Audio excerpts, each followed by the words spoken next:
Let me tell you about 6 books that will forever transform how you communicate with people in your life.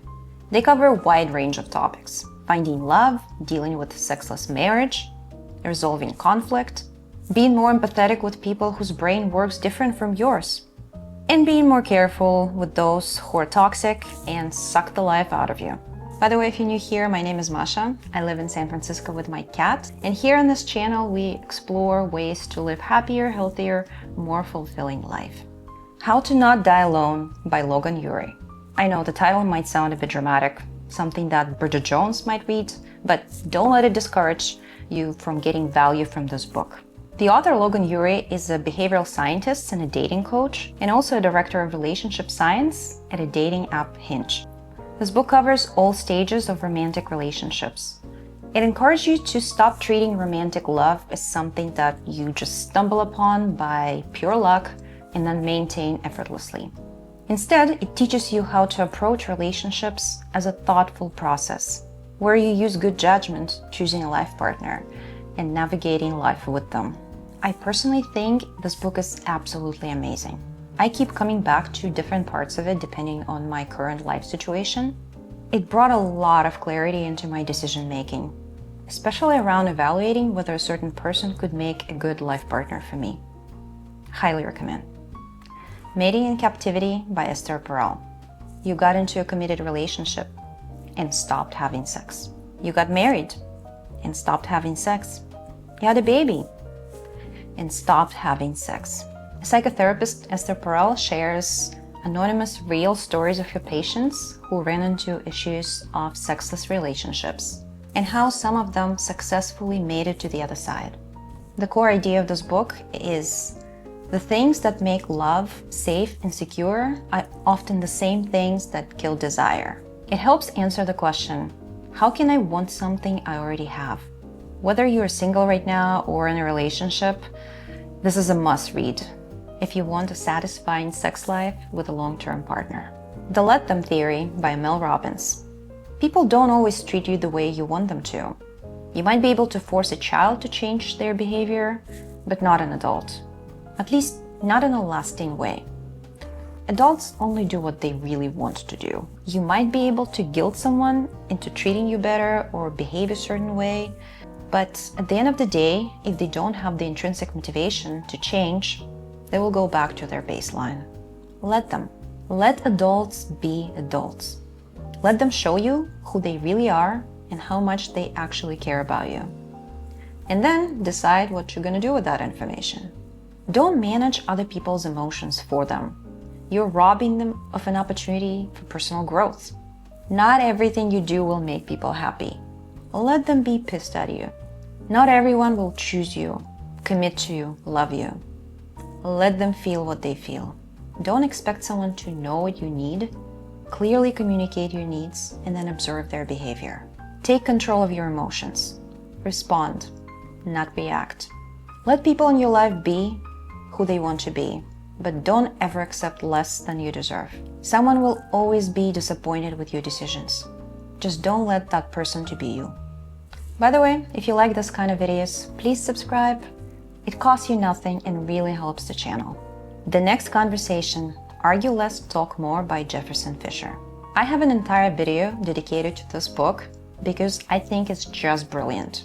I personally became way better at communication thanks to this book. Sometimes it almost feels like cheating. Jefferson gives you scripts for resolving conflict and having hard conversations, and they work. And when I say cheating, I don't mean you trick the other person into doing something they don't want to do. In fact, you both win because of your level of emotional intelligence. It might sound weird what I'm going to say next. For me, lately, having hard conversations almost feels like a good challenge. Don't get me wrong, they still suck because you have to talk about unpleasant things, about something that's uncomfortable. But the more you do it, the better you get at it, and the more interesting it gets.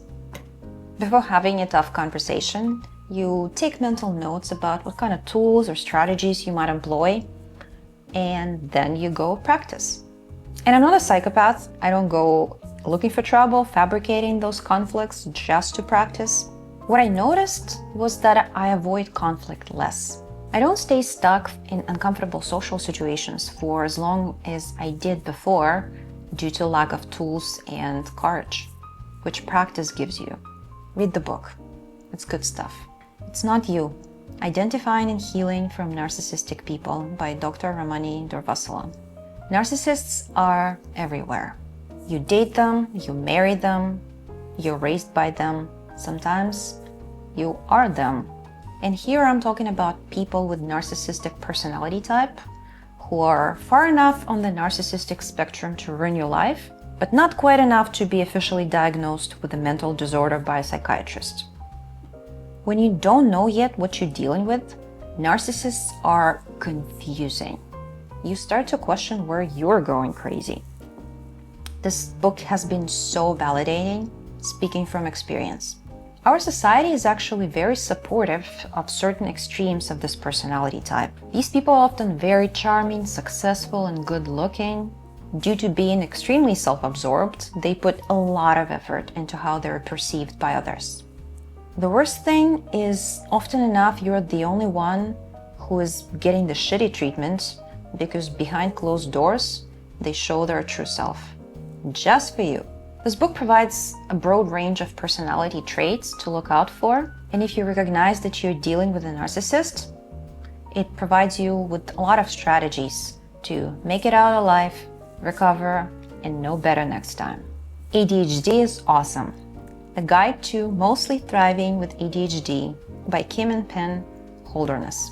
Like a lot of people, I used to think that ADHD, with an absolutely rare exception, was just an excuse for people to be lazy, guilt-free. Then someone in my life who observed my behavior for a while casually mentioned one day, "You might have ADHD." I was both offended and curious. So naturally, I read a bunch of books about it, and this one was by far my favorite. My very non-medical self-diagnosed verdict was, nope, I don't have ADHD. And yes, I'm super destructible. I have a memory of a goldfish, and before the Find My Phone feature existed, I think I spent about 30% of my life looking for my phone. Still not enough for a formal diagnosis. I was glad I read the book though. I realized that some people in my life might actually be living with ADHD. Understanding that this is not something that they can control or change, it's not a switch they can flip, not something that can be fixed just by trying harder, was very enlightening. Whether you have ADHD or not, I think this book will help you get more compassionate and patient with people who might. And some of these tools and strategies can even help neurotypical brains to function more efficiently in our crazy demanding lives.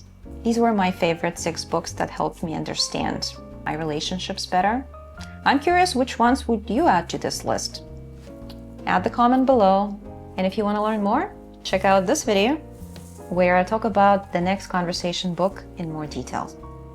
See you in the next one.